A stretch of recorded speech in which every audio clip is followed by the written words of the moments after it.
An old and weak soldier was playing his violin one evening on the patrol in Vienna. His faithful dog was holding his head, in which passers-by dropped a few coppers as they came along. However, on the evening in question, nobody stopped to put a small coin into the old soldier's head. Everyone went straight on, and the joy of the crown added to the sorrow in the old soldier's heart, which showed itself in his withered face. However, all at once, a well-dressed gentleman came up to where the old soldier stood, listened to his playing for a few minutes, and gazed compassionately upon him. Before long, the old soldier's tired hand had no longer strength to grasp his bow. His limbs refused to carry him farther. He seated himself on a stone, rested his head on his hand, and began to weep silently. At that instant, the gentleman approached, offered the old soldier a piece of gold, and said, "Lend me your violin a little while." Then, having carefully turned his violin, the gentleman said, "You take the money and I'll play." He did play. All the passers-by stopped to listen, struck with the distinguished air of the musician and fascinated by his marvelous genius. Every moment the circle became larger and larger.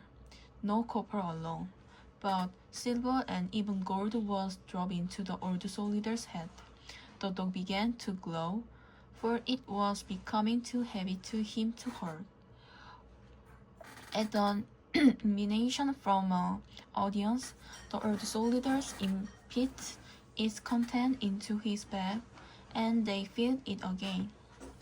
After a national melody in which everyone present joined, with uncovered heads, the violist played the instrument upon the poor soldier's knee, and without waiting to be thanked, disappeared. "Who is it?" was asked on all sides. "It is Armand Boucher, the famous violin player," replied someone in the crowd. "He has been turning his art to account in the service of charity. Let you follow his example." And the speaker sent round his head also, made a new collection, and gave a proceed to the old soldier, crying, "Long live Boucher!" Deeply affected, the old soldier thanked everyone around him.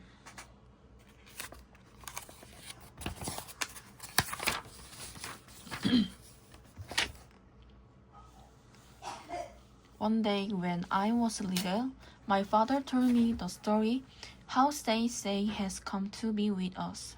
My father was talking to my mother about his work in the Calgary Hichu district from where he had just returned. It was far distance from us, and much closer to the front line where the Burmans militarily were attacking our village. The Burmans regime as a notorious politic called the Burkut, which was designed to crush the Karen. It was brutally simple. It would cut off all supplies, information, recruits, and food the Karen resistance. The Fur-cut police was hurting people terribly, my father explained. As a small child, I couldn't understand everything he told us. I knew my people were starving to death, but I was scared, and I didn't want to think about it. I could see that my father My father was suffering, but I tried to close my mind to that. We were all closer to our mother at this time for the simple reason that she was around. I'd grow close to my father when he was with us, but hurt and distant when he left. The fur-coat politic has driven families to ever more disparate measures. One day, a man who worked for the restaurant resistance has approached my father. Over their time spent working together, they had grown to like and respect each other. He told my father that he was 7 children and that he wanted one at least to get a proper education. But the fur-coat politic has destroyed all the school in the area. He asked my father if he could take one of his older son, say, and give him an education in our home village. My mother and father had only one child at this time, my older sister, Bua, and my father felt a deep sympathy for his friend.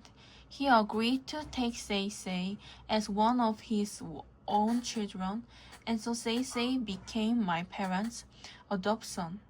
Once a year, Sei's father would try to visit if he could afford the time to make a long journey.